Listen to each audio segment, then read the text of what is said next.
ರಾಜ್ಯ ರಾಜಕಾರಣದಲ್ಲಿ ಇತ್ತೀಚೆಗೆ ಬಹಳ ಪ್ರತಿನಿತ್ಯ ಅನ್ನುವಂತ ಕೇಳ್ತಾ ಇರುವಂತ ಒಂದು ಪದ ಅಂತಂದ್ರೆ ಮುಖ್ಯಮಂತ್ರಿಯ ಬದಲಾವಣೆ. ಕಾಂಗ್ರೆಸ್ನ ನಾಯಕರು ಆರೋಪ ಮಾಡ್ತಾರೆ, ಬಿಜೆಪಿಯವರು ರಾಜ್ಯ ಸರ್ಕಾರವನ್ನು ಅಸ್ಥಿರಗೊಳಿಸುವ ಪ್ರಯತ್ನವನ್ನು ಮಾಡ್ತಿದ್ದಾರೆ.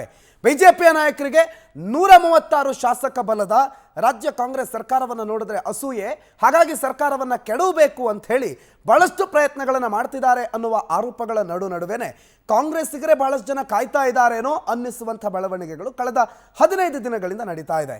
ಯಾರ ಬಾಯಲ್ಲೇ ಕೇಳಿ, ಕಾಂಗ್ರೆಸ್ನ ಯಾವ ನಾಯಕನ ಬಾಯಲ್ಲಿ ಕೇಳಿದ್ರು ನಾನೇ ಸಿಎಮ್ಮು, ನಾನೇ ಸಿಎಮ್ಮು, ನಾನೇ ಸಿಎಮ್ಮು, ಯಾರೇ ಮಾತನಾಡಿದ್ರು ನನಗೂ ಅರ್ಹತೆ ಇದೆ, ನಾನೇನು ಕಮ್ಮಿ ಇದ್ದೀನಿ, ನಾನು ಸೀನಿಯರ್ ಅಲ್ವಾ ಅನ್ನುವಂಥ ಮಾತುಗಳು. ಒಟ್ಟಾರೆ ಈ ಮುಖ್ಯಮಂತ್ರಿ ಬದಲಾವಣೆಯ ವಿಚಾರ ಮುನ್ನೆಲೆಗೆ ಬಂದಾಗಿನಿಂದಲೂ ಕೂಡ ಕಾಂಗ್ರೆಸ್ಸಿಗರ ಹಲವರ ಮನಸ್ಸಲ್ಲಿರುವಂಥ ಅಭಿಲಾಷೆಗಳು, ತಮ್ಮ ಮನಸ್ಸಲ್ಲಿರುವಂತಹ ಆಸೆ ಆಕಾಂಕ್ಷೆಗಳನ್ನು ಒಂದೊಂದಾಗಿ ಅವ್ರು ಹೊರಗಡೆ ಹಾಕ್ತಿದ್ದಾರೆ. ಈ ಹಂತದಲ್ಲಿ ನಮಗೆ ನಿಜವಾಗ್ಲೂ ಮೂಡುವ ಪ್ರಶ್ನೆ ಏನಂತಂದ್ರೆ, ರಾಜ್ಯ ಕಾಂಗ್ರೆಸ್ ಸರ್ಕಾರದ ಅಸ್ಥಿರತೆಗೆ ಕಾರಣ ಬಿಜೆಪಿ ಮತ್ತು JDS ಅಥವಾ ಕಾಂಗ್ರೆಸ್ನ ಸ್ವಪಕ್ಷೀಯ ನಾಯಕರುಗಳೇನಾ ಅನ್ನುವ ಮಾತು. ಯಾಕಂದ್ರೆ ಯಾರ ಬಾಯಲ್ಲೇ ಕೇಳಿ ನಾನೇ ಸಿಎಂ, ನಾನೇ ಸಿಎಂ, ನಾನೇ ಸಿಎಂ. ಅದೇ ರೀತಿಯ ಡೆವಲಪ್ಮೆಂಟ್ಗಳು ರಾಜ್ಯ ರಾಜಕಾರಣದಲ್ಲಿ ನಡೀತಾ ಇರೋದು ರಾಜ್ಯದ ಆಡಳಿತಕ್ಕೆ ಯಾವ ರೀತಿ ಪ್ರಭಾವವನ್ನು ಬೀರುತ್ತೆ? ಹಾಗಾದ್ರೆ ರಾಜ್ಯದಲ್ಲಿ ಮುಖ್ಯಮಂತ್ರಿ ಬದಲಾವಣೆ ಖಚಿತನಾ, ಅಥವಾ ಮುಖ್ಯಮಂತ್ರಿಗಳು ಇವತ್ತು ಕೊಟ್ಟಿರುವ ಖಡಕ್ ಸಂದೇಶದ ನಂತರ ಈ ನಾನೇ ಸಿಎಂ ಅನ್ನೋದು ಕಡಿಮೆ ಆಗುತ್ತಾ? ಇವೆಲ್ಲ ಕುತೂಹಲಗಳ ಪ್ರಶ್ನೆಗಳಿಗೆ ಉತ್ತರವನ್ನು ಹುಡುಕೋದೆ ಇವತ್ತಿನ ಪ್ರಯತ್ನ. ಇವತ್ತಿನ ಈ ಕಾರ್ಯಕ್ರಮವನ್ನು ಆರಂಭ ಮಾಡೋಣ. ನಾನೇ ಸಿಎಂ, ನಾನು ಪ್ರಣುತ್ ಆರ್ಗಾಣಿಗ. ನಾನು ನಾನು ನಾನು ಅನ್ನೋದು ರಾಜ್ಯ ಕಾಂಗ್ರೆಸ್ನಲ್ಲಿ ಆವರಿಸ್ಬಿಟ್ಟಿದೆ. ಯಾರನ್ನೇ ಕೇಳಿ ನಾನೇ ಸಿಎಂ, ನಾನೇ ಸಿಎಂ, ನಾನೇ ಸಿಎಂ.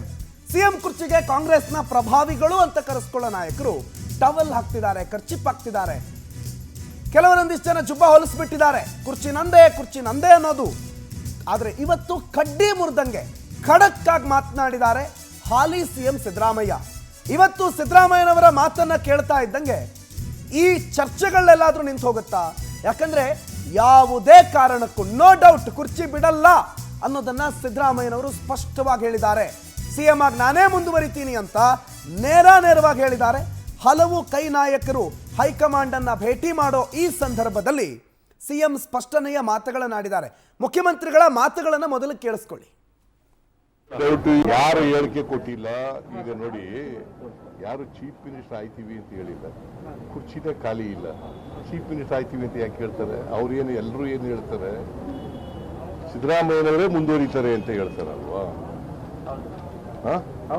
ಮತ್ತೆ ಸಿದ್ದರಾಮಯ್ಯ ಸೂಚನೆ ಕೊಟ್ಟರೆ ನಾವಾಗ್ತೀವಿ ಅಂತ ಹೇಳ್ತಾ ಇದ್ದಾರೆ. ಕೆಲವರು ಖಾಲಿ ಆದಾಗಲ್ವಾ ಯಾಕೆ ಸೂಚನೆ ಕೊಡ್ತಾರೆ? ಅವ್ರಿಗೆಲ್ಲ ಏನಾದ್ರು ಡೌಟ್ ಇದೆ ಸರ್, ಖಾಲಿ ಆಗತ್ತಾ ಆಗಲ್ವಾ ಅಂತ ಬಗ್ಗೆ ನಿಮ್ಮ ಯಾವ ಡೌಟು ಇಲ್ಲ, ನಾನೇ ಮುಂದುವರಿತೀನಿ. ಮುಖ್ಯಮಂತ್ರಿಗಳು ಇಷ್ಟು ಸ್ಪಷ್ಟವಾಗಿ ಯಾವ ಡೌಟು ಇಲ್ಲ, ನಾನೇ ಮುಂದುವರಿತೀನಿ ಅಂತ ಹೇಳ್ತಾ ಇದ್ದಾರೆ. ಆದರೆ ಮೊನ್ನೆಯಿಂದ ಅಂದರೆ ಕಳೆದ 15 ದಿನಗಳಿಂದ ದೆಹಲಿಗೆ ಹೋಗುವಂಥ ಕಾಂಗ್ರೆಸ್ ನಾಯಕರುಗಳ ಸಂಖ್ಯೆ ಜಾಸ್ತಿ ಆಗಿದೆ. ಒಬ್ಬರಾದ ಮೇಲೆ ಒಬ್ಬರು ಸಚಿವರುಗಳು ದೆಹಲಿ ದಂಡಯಾತ್ರೆ ನಡೆಸ್ತಿದ್ದಾರೆ. ಕೇಳಿದ್ರೆ ಇಲಾಖೆ ಕೆಲಸ, ಆದ್ರೆ ಅಲ್ಲಿ ಹೋಗಿದ್ದು ಸಿಎಂ ಗದ್ದುಗೆ ಮೇಲೆ ಕಣ್ಣಿಟ್ಟು ಹೈಕಮಾಂಡ್ ಅನ್ನ ಭೇಟಿ ಮಾಡೋದಕ್ಕೆ ಅನ್ನೋದ್ರಲ್ಲಿ ಅನುಮಾನ ವ್ಯಕ್ತಪಡಿಸುವ ಯಾವ ಕಾರಣಗಳೂ ಇಲ್ಲ. ಡಾಕ್ಟರ್ ಜಿ ಪರಮೇಶ್ವರ್ ಹೋದ್ರು, ಸತೀಶ್ ಜಾರಕಿಹೊಳಿ, MB ಪಾಟೀಲ್ ಹೋದ್ರು, ದೆಹಲಿಗೆ ತೆರಳಿ ಹೈಕಮಾಂಡ್ ಅನ್ನ ಭೇಟಿ ಆಗ್ತಾರೆ, ಚರ್ಚೆ ಮಾಡ್ತಾರೆ. ಈಗ ತಾವು ಆಕಾಂಕ್ಷಿಗಳು ನಮಗೇನು ಕಮ್ಮಿ ಇದೆ, ಇಲ್ಲಿ ಹಿರಿಯರು ಕಿರಿಯರು ಇಲ್ಲ, ಅಂತ ಪರಿಸ್ಥಿತಿ ಬಂದ್ರೆ ನಾವು ಇಲ್ಲಿದ್ದೀವಿ ಅಂತ ಶಾಮನೂರು ಶಿವಶಂಕರಪ್ಪನವರು ಹಿರಿಯ ಮುಖಂಡರು ಅವರು ಕೂಡ ತಮ್ಮ ಆಕಾಂಕ್ಷೆಯನ್ನು ವ್ಯಕ್ತಪಡಿಸಿದ್ದಾರೆ. ಶರಣಬಸಪ್ಪ ದರ್ಶನಾಪುರ್, ಬಸವರಾಜ ರಾಯರೆಡ್ಡಿ ಆದಿಯಾಗಿ ಬಹಳಷ್ಟು ಜನ ಕಾಂಗ್ರೆಸ್ನ ನಾಯಕರುಗಳು ನಾವ್ಯಾಕೆ ಸಿಎಂ ಆಗಬಾರ್ದು ಅನ್ನುವ ರೀತಿಯ ತಮ್ಮ ಹೆಬ್ಬಯಕೆಯನ್ನು ಬಹಳ ಸ್ಪಷ್ಟವಾಗಿ ಹೇಳ್ತಿದ್ದಾರೆ. ಸೊ ಹಲವಾರು ಮುಖಂಡರುಗಳು ಒಬ್ಬರ ಮೇಲೆ ದೆಹಲಿಗೆ ಹೋಗೋದು, ದೆಹಲಿ ದಂಡಯಾತ್ರೆ ನಡೆಸೋದು, ಅದ್ರ ಜೊತೆಗೆ ಈ ಸ್ಟೇಟ್ಮೆಂಟ್ಗಳು ಕೇಳಿಸ್ಕೊಳ್ಳಿ. ಸ್ಥಾನದ ಪದೇ ಮುಖ್ಯಮಂತ್ರಿಗಳ ಸ್ಥಾನದ ಬಗ್ಗೆ ಚರ್ಚೆ ಅನಗತ್ಯ. ಈ ಸಂದರ್ಭದಲ್ಲಿ ನಾವು ಮಾಡಬೇಕಾಗಿರೋದು ಆಡಳಿತ ಮಾಡಬೇಕು, ರಾಜ್ಯದ ಜನತೆಗೆ ನಾವು ಭರವಸೆಗಳು ಕೊಟ್ಟ ಕಾರ್ಯಕ್ರಮಗಳನ್ನು ಅನುಷ್ಠಾನ ಮಾಡಬೇಕು. ಇದು ನಡೀತಾ ಇರುತ್ತೆ, ಇದು ಒಂದು ಕಡೆ ನಡೀತಾ ಇರ್ತದೆ. ಏನು ಭಾರತೀಯ ಜನತಾ ಪಾರ್ಟಿಯವರು ದ್ವೇಷದ ರಾಜಕಾರಣ ಮಾಡ್ತಾ ಇದ್ದಾರೆ ಮತ್ತು ಸರ್ಕಾರವನ್ನು ಡಿಸ್ಟೆಬಿಲೈಸ್ ಮಾಡೋದಕ್ಕೆ ಅಥವಾ ಸರ್ಕಾರದ ಕಾರ್ಯಕ್ರಮಗಳು ಅನುಷ್ಠಾನ ಆಗಬಾರ್ದು. ರಾಜಕೀಯದಾಗ ಜೂನಿಯರು ಸೀನಿಯರ್ನ ಪ್ರಶ್ನೆ ಬರೋದಲ್ಲ. ಹೈಕಮಾಂಡ್ನವ್ರು ಯಾರನ್ನ ಮನಸ್ಸು ಮಾಡ್ತಾರೋ ಅದು ಎರಡನೇದು. ಇರ್ತಕ್ಕಂಥ ಚುನಾವಣೆಯಲ್ಲಿ ಗೆದ್ದಿರ್ತಕ್ಕಂಥ ಶಾಸಕರು ಯಾರಿಗೆ ಬಹುಮತ ಕೊಡ್ತಾರೋ ಅವರಿಗೆ ನಮ್ಮ ಹೈಕಮಾಂಡರು ಎಸ್ ಅನ್ನೋದು ರೂಢಿ. ಅಂತ ಪ್ರಸಂಗ ಬಂದರೆ ಕಂಟೆಸ್ಟ್ ಮಾಡ್ತಾನೆ. ನಾನು ಬಿಡೋದಿಲ್ಲ. ನೀವು ಎಲ್ಲ ಈ ಸೀನಿಯರ್ ಇದ್ದೀರಿ, ಮೋಸ್ಟ್ ಸೀನಿಯರ್ ಮಾಡ್ತಾನೆ ಎಂದೆ. ಈ ಮೀಡಿಯಾದವರು ಡೆಲ್ಲಿಗೆ ಹೋದ್ರೆ ಸುದ್ದಿ ಮಾಡ್ತಾರ್ರಿ, ಇಲಾಖೆ ಕೆಲಸಕ್ಕೆ ಹೋದ್ರು ಸಿಎಂ ಬದಲಾವಣೆಗೆ ಮಾತಾಡೋದಕ್ಕೆ ಹೋದ್ರು ಅನ್ನುವ ಚರ್ಚೆ ಬರ್ತಾ ಇದ್ದಂಗೆ ಡಿ ಕೆ ಶಿವಕುಮಾರ್ ಮೆಗಾ ರಣತಂತ್ರ, ಡೆಲ್ಲಿನೂ ಅಲ್ಲ ಬೆಂಗಳೂರು ಅಲ್ಲ, ಸೀದಾ ವಾಷಿಂಗ್ಟನ್ನಲ್ಲಿ ಅಮೆರಿಕಾದಲ್ಲಿ ರಾಹುಲ್ ಗಾಂಧಿ ಅವರನ್ನ ಭೇಟಿಯಾಗ್ತಾರೆ. ಮಾನ್ಯ ಉಪಮುಖ್ಯಮಂತ್ರಿಗಳು ಡಿ ಕೆ ಶಿವಕುಮಾರ್ ಅವರು ರಾಹುಲ್ ಗಾಂಧಿ ಅವರನ್ನ ಅಮೆರಿಕ ಪ್ರವಾಸ ಟೈಮಲ್ಲೇ ಡಿ ಕೆ ಶಿಯ ಟೂರ್ ಕೂಡ ಅದೇ ಟೈಮಲ್ಲಿ ಫಿಕ್ಸ್ ಆಗಿರೋದ್ರಿಂದ ಇವರಿಬ್ಬರ ಭೇಟಿ ವಾಷಿಂಗ್ಟನ್ನಲ್ಲಿ ಆಗುತ್ತೆ. ಭೇಟಿಯಾಗಿ ಚರ್ಚೆ ನಡೆಸಿದ್ರು. ಏನ್ ಚರ್ಚೆ ನಡೆಸಿದ್ರು? ಮುಖ್ಯಮಂತ್ರಿ ಸ್ಥಾನಕ್ಕೆ ಏನಾದರೂ ಟವಲ್ ಹಾಕಿದ್ರ? ಒಂದು ವೇಳೆ ನೇರವಾಗಿ ಬೇಡಿಕೆ ಇಟ್ರ ಅನ್ನೋದು ಒಂದು ಪ್ರಶ್ನೆ. ಒಂದು ವೇಳೆ ಮುಖ್ಯಮಂತ್ರಿಗಳ ವಿರುದ್ಧ ಪ್ರಾಸಿಕ್ಯೂಷನ್ ಅನುಮತಿ ಸಿಕ್ಕೇ ಬಿಡ್ತು, ನಾಳೆ ಬಹಳ ಮಹತ್ವದ ಆದೇಶ ಏನಿದೆ, ಆ ನಡುವೆ ಮುಖ್ಯಮಂತ್ರಿ ಬದಲಾವಣೆಗೆ ಒಂದು ವೇಳೆ ಅವಕಾಶಗಳು ಬಂದ್ರೆ ಇಡೀ ಹೈಕಮಾಂಡ್ ನಮ್ಮ ಪರವೇ ನಿಲ್ಲಬೇಕು ಅನ್ನುವ ಕೋರಿಕೆಯನ್ನೇನಾದರೂ ಡಿ ಕೆ ಶಿವಕುಮಾರ್ ಕೊಟ್ರ? ಮತ್ತು ಮುಖ್ಯಮಂತ್ರಿಗಳ ಸ್ಟೇಟ್ಮೆಂಟು, ಡಿ ಕೆ ಶಿವಕುಮಾರ್ ಕಳೆದ 14-13 ದಿನಗಳವರೆಗೂ ಇಲ್ಲೇ ಇದ್ರು. ಅವರು ವಾಷಿಂಗ್ಟನ್ಗೆ ಮೊನ್ನೆ ಹೋದ್ರು. ಅಲ್ಲಿವರೆಗೂ ಬಾಯಿ ಮುಚ್ಕೊಂಡಿದ್ದಂಥ ಸಿದ್ದರಾಮಯ್ಯನವರು ಇಲ್ಲಿ ಡಿ ಕೆ ಶಿವಕುಮಾರ್ ಅಮೆರಿಕಕ್ಕೆ ಹೋಗ್ತಾ ಇದ್ದಂಗೆ ಸಿಎಂ ಸ್ಥಾನದ ಬಗ್ಗೆ ಖಾಲಿ ಇಲ್ಲ, ಸಿಎಂ ಸ್ಥಾನ ನಾನೇ ಮುಂದುವರಿತೀನಿ ಅನ್ನೋದನ್ನ ಕಡ್ಡಿ ಮುರಿದಂಗೆ ಹೇಳಿದ್ದಾರೆ. ಸೊ ಆ ವಿಚಾರದ ಬಗ್ಗೆನೂ ಕೂಡ ಮಾತಾಡೋಣ. ಆದರೆ ವಾಷಿಂಗ್ಟನ್ನಲ್ಲಿ ರಾಹುಲ್ ಗಾಂಧಿ ಅವರನ್ನು ಭೇಟಿಯಾಗಿದ್ದು ಕೇವಲ ಸಾಂದರ್ಭಿಕನ? ಆ ಸಂದರ್ಭದಲ್ಲಿ ಒಂದೇ ಹೋಟ್ಲಲ್ಲಿ ಇದ್ರು ಅನ್ನೋ ಒಂದೇ ಒಂದು ಕಾರಣಕ್ಕೆ ಭೇಟಿ ಆಯ್ತಾ, ಅಥವಾ ಇದರಲ್ಲಿ ಉದ್ದೇಶ ಇತ್ತ? ಈ ಭೇಟಿ ಅಂದರೆ ರಾಹುಲ್ ಗಾಂಧಿ ಅವರು ಅಮೆರಿಕಕ್ಕೆ ಹೋಗಿರೋ ಸಂದರ್ಭದಲ್ಲೇ ಡಿ ಕೆ ಶಿವಕುಮಾರ್ ಅಮೆರಿಕಕ್ಕೆ ಹೋಗಿದ್ದು ಕೂಡ ಅವರ ರಣತಂತ್ರದ ಒಂದು ಭಾಗ ಹೌದಾ ಅಲ್ವಾ? ರಾಜಕಾರಣ ಏನು ಬೇಕಾದ್ರೂ ಆಗಿರಬಹುದು, ಯಾರು ಇಲ್ಲಿ ನೇರವಾಗಿ ಹೌದು ಅಂತ ಹೇಳೋರಿರಲ್ಲ. ಆದರೆ ಅದರ ಹಿಂದೆ ಬಹಳಷ್ಟು ಬೇರೆ ಬೇರೆ ಉದ್ದೇಶಗಳು ಇರುತ್ತೆ ಅನ್ನೋದನ್ನ ನೀವು ನೋಡಿದ್ದೀವಿ, ಕೇಳಿದ್ದೀವಿ, ಅದನ್ನ ಕರ್ನಾಟಕ ಅನುಭವಿಸಿದೆ. ಸೊ ಮುಖ್ಯಮಂತ್ರಿಗಳ ಪ್ರಾಸಿಕ್ಯೂಷನ್ಗೆ ಹೈಕೋರ್ಟ್ ಅನುಮತಿಯನ್ನ ಕೊಡ್ತು ಅಂತಂದ್ರೆ ಅಲ್ಲಿ ಸಂಕಷ್ಟ ಎದುರಾಗುತ್ತೆ. ಸಿದ್ದರಾಮಯ್ಯನವರು ರಾಜೀನಾಮೆ ಪಡಿಲೇಬೇಕಾದಂಥ ಪರಿಸ್ಥಿತಿ ಎದುರಾದೆ ಆಶ್ಚರ್ಯ ಇಲ್ಲ. ಹಾಗಾಗಿ ರಾಷ್ಟ್ರೀಯ ಮಟ್ಟದಲ್ಲಿ ಕಾಂಗ್ರೆಸ್ ಉತ್ತರಿಸಬೇಕಾದಂಥ ಒತ್ತಡ, ಮುಂಬರುವ 5 ರಾಜ್ಯಗಳ ಚುನಾವಣೆ ಸಂದರ್ಭದಲ್ಲಿ ಅದಕ್ಕೆ ಕಾಂಗ್ರೆಸ್ ಉತ್ತರದಾಯಿಗಳಾಗ್ತಾರೆ. ಹಾಗಾಗಿ ಅದು ಮುಖ್ಯಮಂತ್ರಿಗಳ ಮೇಲೆ ಕೇಳಿಬಂದಿರೋದು ಅಕ್ರಮ ಭ್ರಷ್ಟಾಚಾರದ ಆರೋಪ, ಅದು ಪಕ್ಷಕ್ಕೆ ಆಟೋಮ್ಯಾಟಿಕ್ಲಿ ಮುಜುಗರ ತರುತ್ತೆ. ಕುರ್ಚಿಯಿಂದ ಸಿದ್ದುವನ್ನ ಕೆಳಗಿಳಿಸಿದ್ರೆ ಪಕ್ಷದಲ್ಲಿ ಸಂಘರ್ಷ ಆಗುತ್ತೆ ಅನ್ನುವ ಒಂದು ಮುನ್ಸೂಚನೆ ಕೂಡ ಕಾಂಗ್ರೆಸ್ಗಿದೆ. ಯಾಕಂದ್ರೆ ಸಿದ್ದರಾಮಯ್ಯನವರ ಆಪ್ತ ವಲಯ ಅಲ್ಲಿ ಭಿನ್ನಮತ ಹೆಚ್ಚಾಗಿ ಮುಖ್ಯಮಂತ್ರಿಗಳ ಆಯ್ಕೆ ವಿಚಾರದಲ್ಲಿ ಹೈಕಮಾಂಡ್ ಪೇಚಿಗೆ ಸಿಲುಕುವ ಸಂದರ್ಭ ಎದುರು ಮಾಡೋದಕ್ಕೆ ಎಲ್ಲ ಚರ್ಚೆಗಳು, ಎಲ್ಲ ಸಿದ್ಧತೆಗಳಾಗಿದೆ. ಅಮೆರಿಕದಲ್ಲಿ ಇವರು DCM ಹೋಗಿ ರಾಹುಲ್ ಗಾಂಧಿ ಅವರನ್ನ ಭೇಟಿಯಾಗಿ ಚರ್ಚೆ ಮಾಡ್ತಾ ಇದ್ರೆ ಬೇರೆ ಬೇರೆ ಡೆವಲಪ್ಮೆಂಟ್ಗಳು ಇಲ್ಲಿ ನಡೀತಾ ಇದೆ. ರಾಜ್ಯದಲ್ಲೂ ಕೂಡ ರಾಜ್ಯದ ನಾಯಕರುಗಳು ಕೆಲವರು ನೇರವಾಗಿ ಹೇಳೋದಕ್ಕಾಗದೆ ಕೆಲವರು ತಮ್ಮ ಅಭಿಮಾನಿಗಳ ಮುಖಾಂತರ ಮುಂದಿನ CM ಅನ್ನುವ ಘೋಷಣೆಗಳನ್ನು ಮಾಡಿಸ್ಕೋತಾರೆ. ಇನ್ನು ಕೆಲವರು ಸೋಷಿಯಲ್ ಮೀಡಿಯಾದಲ್ಲಿ ಅಭಿಯಾನವನ್ನೇ ಸ್ಟಾರ್ಟ್ ಮಾಡ್ತಾರೆ. ಒಟ್ಟಾರೆ ಈ ಮುಖ್ಯಮಂತ್ರಿ ಬದಲಾವಣೆ ಅನ್ನುವ ಚರ್ಚೆ ಬಂದಿರೋದು ಹಲವು ಜನರಿಗೆ ಒಂದು ಅವಕಾಶ ಕಾಣಿಸ್ತಾ ಇದ್ದಂಗಿದೆ. ಎಲ್ಲ ಒಂದು ರೀತಿ ಕತ್ತಲಲ್ಲಿ ಹೋಗ್ತಾ ಇದ್ದವರಿಗೆ ಮುಂದೆಲ್ಲೋ ದೀಪ ಕಾಣ್ತಾ ಇದೆ, ಆ ಮಾರ್ಗವಾಗಿ ನಾವು ಹೋದರೆ ನಮಗೆ ದಾರಿ ಸಿಗುತ್ತೇನೋ ಅನ್ನುವ ಒಂದು ವಿಶ್ವಾಸದಲ್ಲಿ ಬಹಳಷ್ಟು ಜನ ನಾಯಕರಿದ್ದಾರೆ. ಇನ್ನು ಕೆಲವರು ತಮ್ಮ ಮುಖ್ಯಮಂತ್ರಿ ಆಗುವ ಆಕಾಂಕ್ಷೆಯನ್ನ ಸಾರ್ವಜನಿಕವಾಗಿ ಹೇಳಿಬಿಟ್ಟಿದ್ದಾರೆ. ಈ ನಡುವೆ ರಾಜ್ಯ ರಾಜಕಾರಣದಲ್ಲಿ ಇದರ ಎಫೆಕ್ಟ್ ಏನು? ರಾಜ್ಯದಲ್ಲಿ ಹಾಗಾದ್ರೆ ಮುಖ್ಯಮಂತ್ರಿ ಬದಲಾವಣೆ ಆಗುತ್ತಾ? ಆಗೋದಾದ್ರೆ ಮುಖ್ಯಮಂತ್ರಿ ಬದಲಾವಣೆಯಾಗಿ ಯಾರನ್ನ ಕೂರಿಸ್ತಾರೆ? ಯಾರನ್ನ ಕೂರಿಸಿದ್ರೆ ಮುಂದಿನ ರಾಜಕೀಯ ಡೆವಲಪ್ಮೆಂಟ್ಗಳೇನು? ಇವೆಲ್ಲದರ ಅನುಭವ ಅಥವಾ ಇವೆಲ್ಲದರ ಉಪಯೋಗವನ್ನು ಪಡೆಯೋದಕ್ಕೆ ಬಿಜೆಪಿ ಏನಾದರೂ ಹಾತೊರೆದು ಕಾಯ್ತಾ ಇದೆಯಾ? ಅಥವಾ ಬಿಜೆಪಿ ಪ್ಲಸ್ JDS ಇದಕ್ಕೋಸ್ಕರನೇ ರಣತಂತ್ರವನ್ನು ಹೂಡಿತ್ತ? ಬಿಜೆಪಿ ಪ್ಲಸ್ JDSನ ಪ್ಲಾನ್ನಿಂದಲೇ ಇವತ್ತು ಕಾಂಗ್ರೆಸ್ ಇಲ್ಲಿವರೆಗೂ ಬಂದು ನಿಂತಿದ್ಯಾ? ಈ ಎಲ್ಲ ಪ್ರಶ್ನೆಗಳಿಗೂ ಒಂದೊಂದಾಗಿ ಉತ್ತರಗಳನ್ನು ಹುಡುಕ್ತಾ ಹೋಗೋಣ. ಇದೇ ವಿಚಾರದ ಬಗ್ಗೆ ನಮ್ಮ ಚರ್ಚೆ ಇವತ್ತು ನಡೆಯುತ್ತೆ ಈ ಪವರ್ ಫೋಕಸ್ನಲ್ಲಿ. ನನ್ನ ಜೊತೆಗಿದ್ದಾರೆ ಬಿಜೆಪಿಯ ವಕ್ತಾರರು ಮೀರಾ ರಾಘವನ್ ಅವರು ನಮ್ಮ ಜೊತೆಗೆ ಸ್ಟುಡಿಯೋದಲ್ಲಿ ಜಾಯ್ನ್ ಆಗಿದ್ದಾರೆ. ಕಾರ್ಯಕ್ರಮಕ್ಕೆ ಆತ್ಮೀಯವಾದಂಥ ಸ್ವಾಗತ ತಮಗೆ. ಕಾಂಗ್ರೆಸ್ನ ವಕ್ತಾರ HD ದರ್ಶನ್ ಕೂಡ ನಮ್ಮ ಜೊತೆಗೆ ಕಾರ್ಯಕ್ರಮದಲ್ಲಿ ಜಾಯ್ನ್ ಆಗಿದ್ದಾರೆ. HD ದರ್ಶನ್ ಅವರೇ, ಕಾರ್ಯಕ್ರಮಕ್ಕೆ ಸ್ವಾಗತ ನಿಮಗೆ. ಇನ್ನು ಕೆಲವೇ ಕ್ಷಣಗಳಲ್ಲಿ BV ಶಿವಶಂಕರ್ ಅವರು ಕೂಡ ಹಿರಿಯ ಪತ್ರಕರ್ತರು ನಮ್ಮನ್ನು ಜಾಯ್ನ್ ಆಗ್ತಾರೆ. ಮೊದಲು ನಾನು ಕಾಂಗ್ರೆಸ್ ವಕ್ತಾರರಿಂದಲೇ ಆರಂಭ ಮಾಡ್ತೀನಿ. ನೀವು ಅಸ್ಥಿರ ಆಗ್ತಾ ಇದೆ, ವಿಪಕ್ಷಗಳು ಸ್ಥಿರ ಸರ್ಕಾರವನ್ನು ಅಸ್ಥಿರ ಮಾಡೋ ಪ್ರಯತ್ನವನ್ನು ಮಾಡ್ತಿದ್ದಾರೆ ಅಂತ. ನನ್ನ ನೇರ ಪ್ರಶ್ನೆ ಕಾಂಗ್ರೆಸ್ಗೆ, ಕಾಂಗ್ರೆಸ್ಸಲ್ಲಿ ಎದುರಾಗ್ತಾ ಇರುವಂಥ ಅಸ್ಥಿರತೆ ಬಿಜೆಪಿ ಪ್ಲಸ್ JDSದ ಅಥವಾ ನಿಮ್ಮದೇ ಪಕ್ಷದವ್ರದಾ? ಈಗ ಸದ್ಯಕ್ಕಂತೂ ನಮ್ಮ ಪಕ್ಷದಲ್ಲಿ ಯಾವುದೇ ರೀತಿಯಾದಂತ ಅಸ್ಥಿರತೆ ಇಲ್ಲ. ಸುಭದ್ರವಾದಂತಹ ಸರ್ಕಾರ ಕರ್ನಾಟಕ ರಾಜ್ಯದಲ್ಲಿ ಇರ್ತಕ್ಕಂಥದ್ದು. ನಾವು 135 ಸೀಟ್ಗಳನ್ನ ಗೆದ್ದಿದ್ದೀವಿ. 135 ಸೀಟ್ಗಳನ್ನ ಗೆದ್ದಿದ್ದೀವಿ. ಸದೃಢ ಸರ್ಕಾರ ಇದೆ, ಸುಭದ್ರವಾದ ಸರ್ಕಾರ ಇದೆ. ಅಸ್ಥಿರ ಮಾಡುವಂತದ್ದು JDSನವರಿಗೆ ಮತ್ತೆ ಬಿಜೆಪಿನವರಿಗೆ ಅದು ಚಾಳಿನೋ ಅಥವಾ ಹುಟ್ಟುಗುಣನೋ ಅವರಿಗೆ ನಾವು ನೋಡ್ಕೊಂಡ್ ಬಂದಿರ್ತಕ್ಕಂಥದ್ದು. ನೀವು 2006ರಿಂದ ಅದೇನು ಬಿಜೆಪಿ ಅಥವಾ JDS ರಾಜಕಾರಣ ಯಾವ ರೀತಿ ಮಾಡ್ಕೊಂಡ್ ಬಂದಿದೆ ಅಂತಂದ್ರೆ ಒಂದು ಮೈತ್ರಿನೋ ಇಲ್ಲ ಅಂತಂದ್ರೆ ಆಪರೇಷನ್ ಕಮಲ ಮಾಡ್ಕೊಂಡ್ ಬಂದಿರ್ತಕ್ಕಂಥದ್ದು.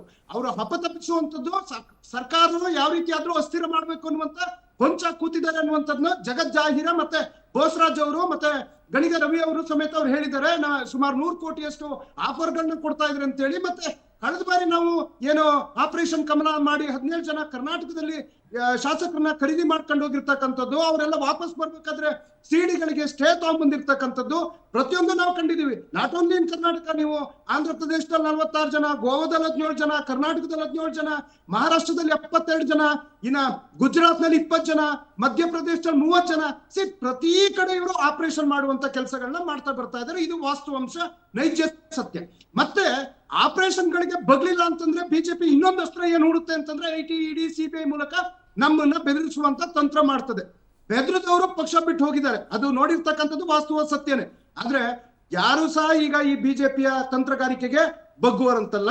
ಮತ್ತೆ ಇವತ್ತಿನ ನೀವು ಚರ್ಚೆ ಮಾಡ್ತಾ ಇರ್ತಕ್ಕಂಥ ವಿಚಾರ ನನಗೆ ಗೊತ್ತಿರ್ತಕ್ಕಂಥದ್ದೇ, ಏನು ಹಾದಿ ಬೀದಿನಲ್ಲಿ ಕೆಲವರು ಮುಖ್ಯಮಂತ್ರಿ ಅನ್ನುವಂತ ವಿಚಾರ, ಅಥವಾ ಅವರ ಅಭಿಮಾನಿಗಳು ಅವರ ಸೋಷಿಯಲ್ ಮೀಡಿಯಾಗಳಲ್ಲಿ ನೀವು ಹೇಳ್ದಾಗೇನೆ ಏನೋ ಪೋಸ್ಟ್ ಗಳನ್ನ ಹಾಕೊಂಡು ಅವ್ರು ಮುಖ್ಯಮಂತ್ರಿ ಆಗ್ಬೇಕು, ಇವ್ರು ಮುಖ್ಯಮಂತ್ರಿ ಆಗ್ಬೇಕು ಅಂತ. ಅವ್ರ ಅಭಿಮಾನಿಗಳು ಅವ್ರದ್ದು ಅವ್ರ ಸ್ವಾತಂತ್ರ್ಯ ಇರ್ಬೋದು, ಆದ್ರೆ ನಾಯಕರಾದಂತವ್ರು ಪಕ್ಷದ ಬದ್ಧತೆ ಸಿದ್ಧಾಂತಗಳಿಗೆ ಸ್ವಲ್ಪ ಗೌರವಿಸಬೇಕು ಅನ್ನುವಂಥದ್ದು ನನ್ನ ಕಳಕಳಿಯ ಮನವಿ.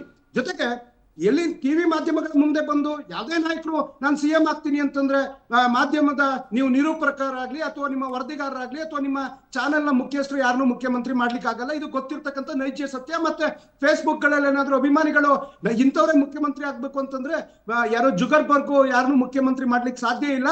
ಮುಖ್ಯಮಂತ್ರಿ ಇವಾಗ ನಮ್ಮ ಸದ್ಯಕ್ಕೆ ರಾಜ್ಯದಲ್ಲಿ ಮಾನ್ಯ ಶ್ರೀ ಸಿದ್ದರಾಮಯ್ಯನವರಿದ್ದಾರೆ, ಉತ್ತಮವಾದಂತ ಆಡಳಿತವನ್ನ ಕೊಡ್ತಾ ಇದ್ದಾರೆ. ಅವರನ್ನ ಕಟ್ಟಾಕ್ಬೇಕು ಅಂತೇಳಿ ಇವತ್ತು ರಾಜ್ಯಪಾಲನ ಬಳಸಿ ನಿಜವಾಗ್ಲೂ ತನಿಖೆ ಆಗ್ಬೇಕಾದಂತ ಶ್ರೀ ಸಾಯಿ ವೆಂಕಟೇಶ್ವರ ಮಿನರಲ್ಸ್ ಅದನ್ನ ಬದಿಗೊತ್ತಿದ್ರು. ಅದು ಅವ್ರ ಕೈಪುಟ ಸೇರಿದೆ. IPS ಅಧಿಕಾರಿ ಚಂದ್ರಶೇಖರ್ ಅವರು, IG ಅವರು 218 ಪುಟಗಳ ವರದಿ ಕೊಟ್ಟಿದ್ದಾರೆ. ಅಕ್ರಮ ಆಗಿದೆ. 530 ಎಕರೆ ಜಮೀನು ಎಲ್ಲಿ ಏನಾಗಿದೆ, ಸಹಿ ಫೋರ್ಜರಿ ಆಗಿದೆ ಅಂತ ಹೇಳ್ತಾರೆ. ಮುಖ್ಯಮಂತ್ರಿ ಸ್ಥಾನದಲ್ಲಿ ಕೂತಂತ ಇವತ್ತು ಕೇಂದ್ರದ ಮಂತ್ರಿ ಆದಂತ ಕುಮಾರಸ್ವಾಮಿ ಅವರು, ನಿರಾಣಿ ಅವ್ರ ಪ್ರಕರಣ ಏನಾಯ್ತು ಅದು ನಮ್ಗೆ ಗೊತ್ತಾಗ್ತಾ ಇಲ್ಲ. ಜಲ್ಲೆ ಅವ್ರ ಪ್ರಕರಣ ಏನಾಯ್ತು ಅದ್ರ ಬಗ್ಗೆನೂ ಚಕ್ಕರ ಇರ್ತಾ ಇಲ್ಲ. ರೆಡ್ಡಿ ಅವ್ರ ಪ್ರಕರಣ. ಆದ್ರೆ ಇವತ್ತು ಮೂಡ ಆ ಸೈಟು, ಆ ಪೇಪರು, ಅದಕ್ಕೆ ಬೇಕಾಗಿರ್ತಕ್ಕಂಥ ಇದೇ ಬಿಜೆಪಿ ಅಧಿಕಾರದಲ್ಲಿದ್ದಾಗ ಸೈಟ್ ಗಳನ್ನ ಕೊಟ್ಟಿರ್ತಕ್ಕಂಥದ್ದು. ಆದ್ರೆ ರಾಜ್ಯಪಾಲನ ಬಳಸಿ ಯಾವುದೇ ರೀತಿಯಾದಂತಹ ತನಿಖೆಗಳಿಲ್ದೇನೆ ಸಂದರ್ಭದಲ್ಲಿ ಪ್ರಾಸಿಕ್ಯೂಷನ್ ಕೊಟ್ಟಿದ್ದಾರೆ. ಆಯ್ತು, ನೀವು ಕೊಟ್ಟಿದ್ದೀರಾ, ನಾವಂತೂ ನ್ಯಾಯಾಂಗ ವ್ಯವಸ್ಥೆಯನ್ನ ನಂಬಿದೀವಿ. ಮಾನ್ಯ ಸಿದ್ದರಾಮಯ್ಯನವರಿಗೆ ಈ ಮೂಡ ಪ್ರಕರಣದಲ್ಲಿ ಜಯ ಸಿಗ್ತದೆ ಅನ್ನುವಂತ ಆಶಾಭಾವನೆ ಇದೆ ಸರ್. ಬಿಜೆಪಿ ವಕ್ತಾರನ್ನು ಮಾತನಾಡಿಸ್ತೀನಿ. ಅನಿಷ್ಟಕ್ಕೆಲ್ಲ ಶನೇಶ್ವರನೇ ಕಾರಣ ಅನ್ನೋ ಹಾಗೆ ಅಲ್ಲಿ ಏನೇ ಆದ್ರೂ ಅದು ಬಿಜೆಪಿ ಅವ್ರ ಮೇಲೆ ಬರುತ್ತೆ. ಬಿಜೆಪಿ ಅವರು ಅವ್ರು ಏನೇ ಮಾತಾಡಿದ್ರು ಬಿಜೆಪಿ ಅವ್ರು ಹಂಗೆ ಮಾಡಿಲ್ವಾ, ಬಿಜೆಪಿ ಅವರು 47 ಜನ MLAಗಳನ್ನು ಖರೀದಿ ಮಾಡಿಲ್ವಾ, ಅಸ್ಥಿರ ಮಾಡೋ ಪ್ರಯತ್ನ ಮಾಡಲ್ವಾ, ಆಪರೇಷನ್ ಮಾಡಲ್ವಾ ಅನ್ನೋದು. ಈಗ ಈ ರಾಜ್ಯದಲ್ಲಿ ಕೇಳಿಬರ್ತಾ ಇರುವಂಥ ಮುಖ್ಯಮಂತ್ರಿ ಬದಲಾವಣೆಗೂ ಬಿಜೆಪಿಯ ಒಳ ಹುನ್ನಾರಗಳು ಅಂತ ಅವ್ರು ಹೇಳುವಂಥ ಆರೋಪಗಳಿಗೂ ಹೊಂದಾಣಿಕೆ ಇದೆಯಾ? ಅವರು ಹೇಳ್ತಾ ಇರ್ತಕ್ಕಂಥದ್ದು ನಿಜವಾಗ್ಲೂ ವಿಷಯಾಂತರ ಮಾಡುವಂಥ ವಿಚಾರ. ಯಾಕಂದರೆ ಇಲ್ಲಿ ಪ್ರಶ್ನೆ ಇರತಕ್ಕಂಥದ್ದು CM ಬದಲಾವಣೆ ಯಾಕೆ ಬಂದಿದೆ. CM ಬದಲಾವಣೆ ಈಗ ಪ್ರಾಸಿಕ್ಯೂಷನ್ಗೆ ಅನುಮತಿ ಕೊಟ್ಟು ಈಗ ಕೋರ್ಟ್ ಮುಂದೆ ಪ್ರಕರಣ ಇದೆ. ಅದು ನಿರ್ಣಯ ಆದ ನಂತರ CM ಬದಲಾವಣೆ ಆಗುತ್ತೋ ಇಲ್ಲೋ ಮುಂದಿನ ದಿನಗಳಲ್ಲಿ ನಾವು ನೋಡ್ತೀವಿ. ಆ ಪ್ರಕ್ರಿಯೆನ BJP ಮಾಡಿರ್ತಕ್ಕಂಥದ್ದು. ಇವ್ರಿಗೆ ಸ್ಕ್ಯಾಮ್ ಮಾಡ್ಕೊಳ್ಳಿ, ಸ್ಕ್ಯಾಮ್ ಮೇಲೆ ಸ್ಕ್ಯಾಮ್ ಮಾಡಿ ಅಂತ ಹೇಳಿ BJP ಹೇಳ್ಕೊಟ್ಟಿರೋದ. ಇವ್ರ ಹಣವನ್ನು ಹೊಡೀರಿ, ಸೈಟನ್ನು ಹೊಡೀರಿ, ಎಲ್ಲೋ ತೊಗೊಳ್ಬೇಕಾಗಿರ್ತಕ್ಕಂತಹ ಬದಲಾವಣೆ ಸೈಟ್ಗಳನ್ನು ಇನ್ನೆಲ್ಲೋ ತೆಗೆದುಕೊಳ್ಳಿ ಅಂತ ನಾವು ಇವ್ರಿಗೆ ಪ್ರವೋಕ್ ಮಾಡಿ ಹೇಳಿರ್ತಕ್ಕಂಥದ್ದು. ಇವರೇ ಹಗರಣಗಳ ಮೇಲೆ ಹಗರಣ 1-2 ಸರ್ಕಾರ ಅಸ್ತಿತ್ವಕ್ಕೆ ಬಂದ ನಂತರದಿಂದ ಒಂದಾದ್ಮೇಲೆ ಒಂದು ಎರಡಲ್ಲ, ಬರೀ ಮೂಢ ಹಗರಣ ಒಂದೇ ಅಲ್ಲ, ಒಂದಾದ್ಮೇಲೆ ಒಂದು ಹಗರಣಗಳು. ಅದರ ನಂತರ ಲಾ ಆ್ಯಂಡ್ ಆರ್ಡರ್ ಇಲ್ಲ ಕರ್ನಾಟಕದಲ್ಲಿ, ಕಾನೂನು ಸುವ್ಯವಸ್ಥೆ ಯಾವ ಮಟ್ಟಿಗೆ ಹದಗೆಟ್ಟಿದೆ, ಎಷ್ಟೊಂದು ಮರ್ಡರ್ಗಳಾಗ್ತಿದೆ, ಹೆಣ್ಮಕ್ಳಿಗೆ ಸುರಕ್ಷತೆ ಇಲ್ಲ, ಗ್ಯಾರಂಟಿಗಳು ಸರಿಯಾಗಿ ತಲುಪದೇ ಇದ್ದ ಕಾರಣ, ಇವೆಲ್ಲವೂ ಹಲವಾರು ವಿಚಾರಗಳು ಇಲ್ಲಿ ಇರ್ತಕ್ಕಂಥದ್ದು. ಸೊ ಇದರೆಲ್ಲದರ ಹಿಂದೆ BJP ಕೈವಾಡ ಹೇಗೆ ಬರ್ಲಿಕ್ಕೆ ಸಾಧ್ಯ? ವಾಲ್ಮೀಕಿ ಹಗರಣದಲ್ಲಿ ದುಡ್ಡು ನುಂಗಿ ನೀರು ಕುಡೀರಿ ಅಂತ ಹೇಳಿ ನಾಗೇಂದ್ರ ಅವರಿಗೆ BJP ಸಪೋರ್ಟ್ ಮಾಡಿ ಹೇಳ್ಕೊಟ್ಟಿದ್ದ, ಅಥವಾ ಆ ಪ್ಲಾನ್ ನಾವು ಮಾಡಿಕೊಟ್ಟಿದ್ದ ಪ್ಲಾನ್ ಅದು? ಇವರೇ ಸ್ಕ್ಯಾಮ್ಗಳು ಮಾಡಿಕೊಂಡು ಇವತ್ತು ನಾವು ಪ್ಲಾನ್ ಮಾಡ್ತಿದ್ದೀವಿ ಇವ್ರ ಸರ್ಕಾರ ಕೆಡವಲಿಕ್ಕೆ ಅಂತ ಹೇಳುವಂಥದ್ದು. ನಾವು ಕೂಡ ಚುನಾಯಿತ ಸರ್ಕಾರವನ್ನು ಗೌರವಿಸುವಂಥವ್ರೆ. ಜನಾದೇಶ ಕೊಟ್ಟದೆ ಆಡಳಿತವನ್ನು ನಡೆಸಿ ಅಂದರೆ ಇವರು ಒಂದು ರೀತಿ ಒಳ್ಳೆತನದಲ್ಲಿ ಜನಪರವಾದ ಕಾರ್ಯಕ್ರಮಗಳನ್ನು ಮಾಡಿಕೊಂಡು ಇವರು ಜನರಿಗೆ ಉಪಯೋಗ ಆಗುವಂತಹ ಕೆಲಸಗಳನ್ನು ಮಾಡಿಕೊಂಡು ಇರೋದನ್ನು ಬಿಟ್ಟು ಇವರು ಹಗರಣದ ಮೇಲೆ ಹಗರಣಗಳನ್ನು ಮಾಡಿಕೊಂಡು ಅದನ್ನು ಮುಚ್ಚಾಕ್ಲಿಕ್ಕೆ ಇವತ್ತು ಟೈಮ್ ಇಲ್ಲ ಸರ್ಕಾರಕ್ಕೆ. ಯಾವ ಸ್ಕ್ಯಾಮ್ ಎಲ್ಲಿ ಓಪನ್ ಆಗುತ್ತೋ ಒಂದಾದ್ಮೇಲೆ ಒಂದು ಓಪನ್ ಆಗ್ತಾನೇ ಇದೆ. ಯಾವಾಗ ಬೆಳಗ್ಗೆ ಆದರೆ ಸ್ಫೋಟ ಆಗುತ್ತೋ, ಯಾವ ನಾಯಕರು ರೆಬಲ್ ಆಗ್ತಾರೋ, ಯಾರು ನಾಳೆ ಮತ್ತೆ ನಾನು CM ಆಗ್ತೀನಿ ಅಂತ ಹೇಳ್ತಾರೋ, ಈಗ ಇವ್ರು ಕಾಂಗ್ರೆಸ್ಸಲ್ಲೇ ದಿನಕ್ಕೊಬ್ಬರು ನಾನು CM ಅಂತ ಹೇಳಿಕೆ ಕೊಡ್ತಿದ್ದಾರಲ್ಲ, ಅದನ್ನು ನಾವು ಹೇಳ್ಕೊಟ್ಟು ಹೇಳ್ತಾ ಇದ್ದಾರಾ? ಹಾಗಾದರೆ ನಾವು ಹೇಳ್ಕೊಟ್ಟು ಹೇಳ್ತಾ ಇದ್ದಾರಾ? ಸತೀಶ್ ಜಾರಕಿಹೊಳಿ ಅವರಿಗೆ ನಾವು ಡೆಲ್ಲಿಗೆ ಹೋಗಿ ನೀವು ಮಾತಾಡ್ಕೊಂಡು ಬನ್ನಿ ಅಂತ ಹೇಳಿ BJP ಹೇಳ್ಕೊಟ್ಟಿರೋದಾ? ಇವತ್ತು ಶಾಮನೂರು ಶಿವಶಂಕರಪ್ಪ ಅವರು ಕೂಡ ಹೇಳಿದ್ದಾರೆ ಆಕಾಂಕ್ಷಿ, ನಾನು ಕೂಡ ಆಕಾಂಕ್ಷಿ ಅಂತೇಳಿ. ಹೀಗೆ ದಿನಕ್ಕೊಬ್ಬರು ಹೇಳಿಕೆ ಕೊಡ್ತಿದ್ದಾರೆ. ನಾವು ಹೇಳ್ಕೊಟ್ಟು ಹೇಳ್ತಾ ಇದ್ದಾರಾ? ಇವ್ರ ಸರ್ಕಾರವನ್ನು ನಾವು ಯಾಕೆ ಅಸ್ಥಿರಪಡಿಸುವಂಥ ಪ್ರಯತ್ನ ಮಾಡೋಣ? ಇವರ ಒಂದು ಲೋಪದೋಷಗಳು, ಇವ್ರ ಒಳಗಡೆ ಇರ್ತಕ್ಕಂತಹ ಒಂದು ಕೆಟ್ಟತನ, ಒಂದು ಅಧಿಕಾರ ದಾಹ, ಒಂದು ಅಧಿಕಾರವನ್ನು ಸರಿಯಾಗಿ ನಡೆಸದೇ ಇದ್ದ ಪಕ್ಷದಲ್ಲಿ ಇವತ್ತು ಹೊಂದಾಣಿಕೆ ಎದುರುಗಡೆ ತೋರಿಸ್ತಾ ಇದ್ದಾರೆ. ಒಳಗಡೆ ಎಲ್ಲರೂ ಆಕಾಂಕ್ಷಿಗಳೇ. ಇಲ್ಲಿ CM ಕುರ್ಚಿ ಮೇಲೆ ಟವಲ್ ಹಾಕಿರ್ತಕ್ಕಂಥವ್ರೆ. ಸುಮ್ಮನೆ ಹೊರಗಡೆ ಮಾತ್ರ ಸಿದ್ದರಾಮಯ್ಯನವರೇ. ಅಂದರೆ ಈ ಕಡೆಯಿಂದ ಮಗುವನ್ನು ಚಿವುಟೋದು ಇವರೇ, ತೊಟ್ಲನ್ನು ತೂಗೋದು ಇವರೇ. ಎರಡು ರೀತಿಯ ಡಬಲ್ ಗೇಮ್ ಮಾಡ್ತಿರ್ತಕ್ಕಂಥದ್ದು ಇವ್ರ ಪಕ್ಷದಲ್ಲಿರ್ತಕ್ಕಂಥವರೇ ಬಿಟ್ಟರೆ BJP ಅವರ ಪಾತ್ರ ಇದರಲ್ಲಿ ಇಲ್ಲ.